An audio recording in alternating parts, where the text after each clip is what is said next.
Buongiorno carissimi e carissime, oggi 12 luglio ed è la 15ª domenica del tempo ordinario. Il Vangelo di Matteo oggi ci racconta una parabola piuttosto conosciuta, che è quella del seminatore. Il seminatore che viene a seminare. Ecco, dobbiamo sapere che il racconto di Matteo in fondo si sviluppa in un mondo che faceva un po' dell'agricoltura anche la propria vita. E quindi per queste persone sentir parlare di Gesù, di un seminatore, era un po' come sentir parlare della loro stessa vita. Allora Gesù ci parla di questo, ma come lo fa? Innanzitutto dobbiamo sapere che attorno a lui si raduna una folla ed egli si mette su una barca. E questa barca è proprio la barca della Chiesa, quella nella quale anche noi siamo saliti con il nostro battesimo. E di questa barca tutti facciamo parte. Allora insieme navighiamo sulle onde, navighiamo in questa vita, appunto guidati da questa parola che ci conforta, ci rassicura, ci consola. Una parola di una persona a noi sempre vicina che è Gesù Cristo.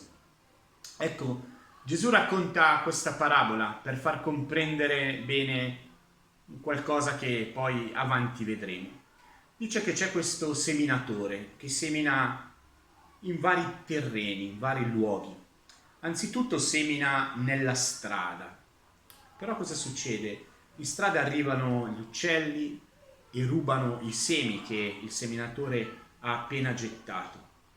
Poi il seminatore continua, perché dobbiamo sapere che, ecco, dove seminavano loro non erano precisi, come noi, come qui, che facciamo i solchi dritti e mettiamo i semi proprio in maniera precisa, giusto per non perdere niente. Lì erano talmente generosi che seminavano ovunque. E il secondo luogo, il secondo terreno su cui appunto il seminatore pone il suo seme è quello sassoso, cioè dove ci sono dei sassi. Ed ecco, il seme in questo terreno cresce velocemente, ma non ha radici, perché c'è talmente tanto calore, ecco, i sassi chiamano il sole, c'è talmente tanto calore che le radici non fanno in tempo a svilupparsi e così il seme, la pianta muore subito. Il terzo terreno nel quale viene gettato il seme sono i rovi. E anche qui c'è un piccolo problema, che i rovi in fondo soffocano la crescita di questa piantina. Infine, finalmente, il seme viene gettato in un terreno buono, un terreno nel quale questo seme potrà dare il 100 per 1 o il 60 o il 30. Perché Gesù racconta questa parabola del seminatore? Certo, per fare un paragone, una metafora. La metafora che la parola che viene gettata dal seminatore, che è Dio Padre, la parola entra nel nostro cuore. E certo il nostro cuore è ricettivo, come un terreno. Vedete, allora da un lato c'è Gesù, da un lato c'è Dio Padre, c'è lo Spirito Santo, c'è tutto Dio che lancia, che getta dei segnali, dei semi che possono essere raccolti e accolti. Dall'altra parte c'è il nostro cuore. Quindi è questo dialogo fra Dio e l'uomo. E il nostro cuore può essere appunto come questi terreni. Infatti la parola viene gettata, viene sempre gettato un seme che può essere accolto. Ma a volte, come quegli uccellini, arriva il maligno che porta via questo seme e non fa sì che questo seme arrivi al nostro cuore, così che noi possiamo seguire la via del Signore. Oppure il nostro cuore può essere come il terreno sassoso, nel quale appunto, come abbiamo visto, non c'erano radici a causa del calore.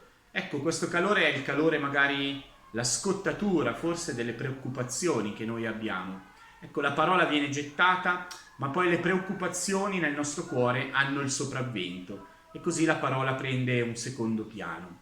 Così come le preoccupazioni del mondo, che sono quelle spine che soffocano la piantina, soffocano quella pianta rigogliosa che cresce, e queste preoccupazioni fanno sì che la parola di Dio non attecchisca nel nostro cuore.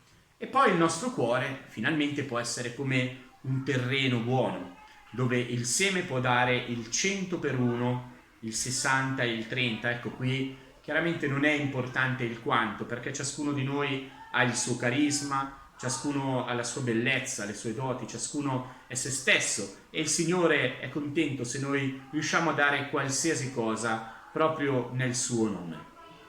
Ecco, allora ci racconta questa parabola il Signore, la parabola del seminatore. Ecco, portare frutto significa davvero provare ad accogliere questa parola.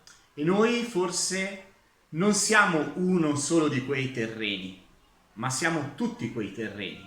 Nel nostro cuore albergano le tentazioni, albergano le preoccupazioni, le ferite, le cadute, albergano le tentazioni del mondo, tutto ciò che ci viene dall'esterno, e alberga anche la fiducia, la fede in Dio. E quindi quando questa fede ha il sopravvento, ed è così la speranza che noi possiamo richiedere al Signore, è la grazia che noi possiamo chiedere, quando questa fede alberga tanto nel nostro cuore, ecco che allora noi possiamo dare tanto frutto. E il nostro frutto si vedrà, perché il frutto è quello di una testimonianza, è quello di una parola data, una parola di conforto, di speranza, una parola di bellezza, è quella di vincere a volte lo sconforto, di vincere la paura, proprio perché sappiamo di essere amati, sappiamo che qualcuno è sempre con noi, anche se poi le difficoltà non mancano mai.